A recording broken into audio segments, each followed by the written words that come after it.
anant allà amb el Sol, doncs, sempre parlant, ui, ves que podíem fer una colla i el Sol, ves, ui, que la podíem fer tal i qual, perquè si a Vilafranca hi ha una colla, n'hi podria haver dues, igual que com a Tarragona, com a Valls o com a Terrassa, vull dir, dues colles de solera, una vila com a Vilafranca hi podien ser.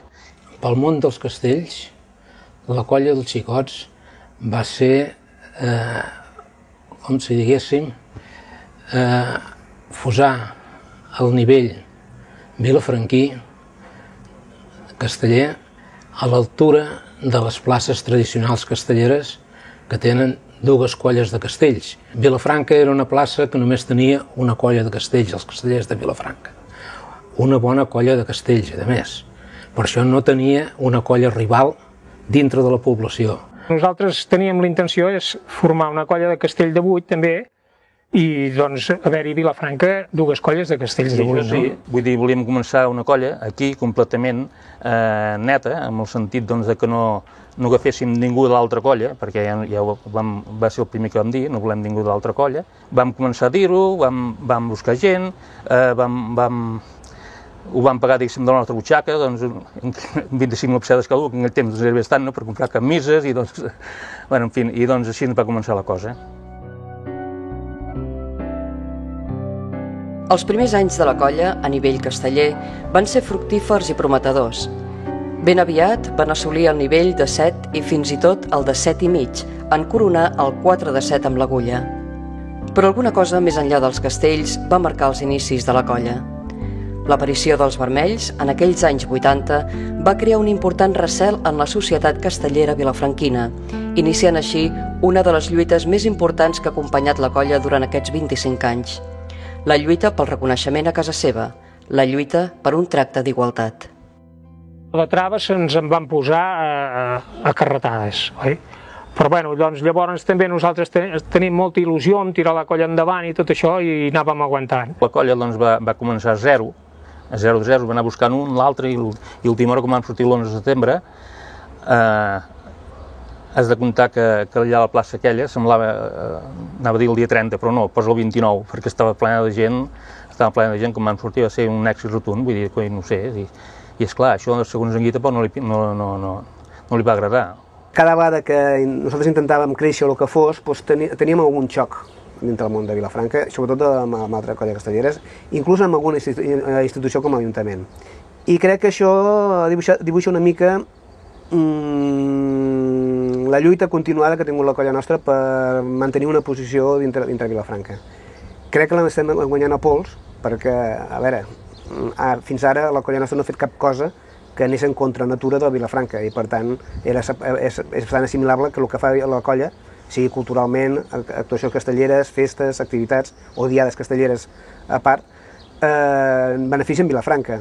Tothom pensa que només amb una colla gran i puntera seria millor per Vilafranca. Teníem molts falsos estereotips que ens penjaven l'etiqueta, no sé, des de que xarnegos a gent de poca cultura, moltes coses, no?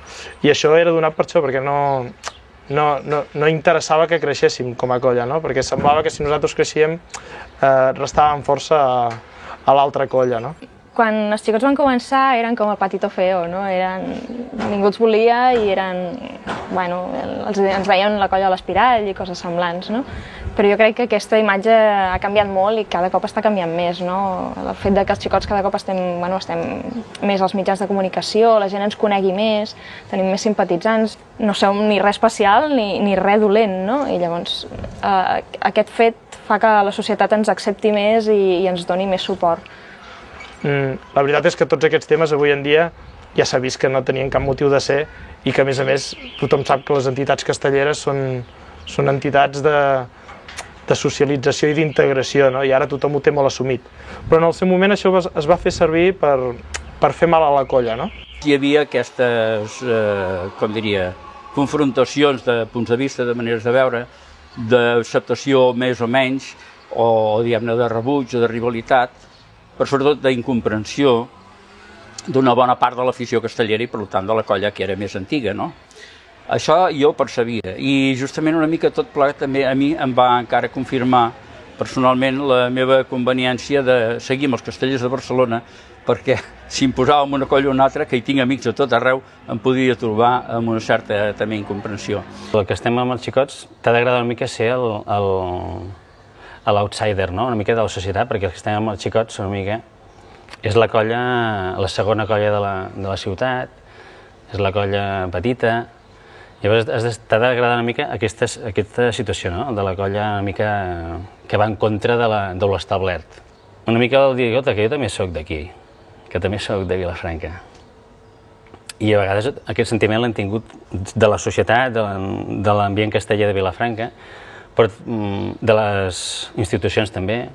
L'Ajuntament sempre hem tingut una relació difícil. Mica en mica s'han aconseguit coses, també cal destacar-ho, però costa, sempre hem hagut d'anar molt al darrere. Bé, dins de la societat vilafranquina, els principis sempre van costar una mica, és a dir, semblaven, o com a molt es volia fer veure una mica com els dolents de la pel·lícula, com que ells no volien fer costat a la colla de tota la vida, semblava que anaven a trencar en comptes de sumar, i anaven a fer tota una sèrie de coses que semblaven totalment negatives, no? I la veritat és que això els va dificultar molt la seva activitat. Normalment, els xicots acabaven la temporada a l'octubre, però les ganes de fer vol intent d'espadat que ja havien provat sense sort el primer dia de Festa Major de 1987 van fer que ampliessin els actes de celebració del 5è aniversari amb una diada nocturna el dissabte 7 de novembre a la plaça de la Vila. L'intent va despertar molta expectació entre l'afecció castellera. Feia 15 anys que la plaça de la Vila no veia cap pila de sis i la colla vermella el va carregar sobradament, amb l'anècdota que l'enxaneta es mostrà indecís a l'hora de baixar, esperant que el Pilar comencés a caminar cap al balcó de l'Ajuntament.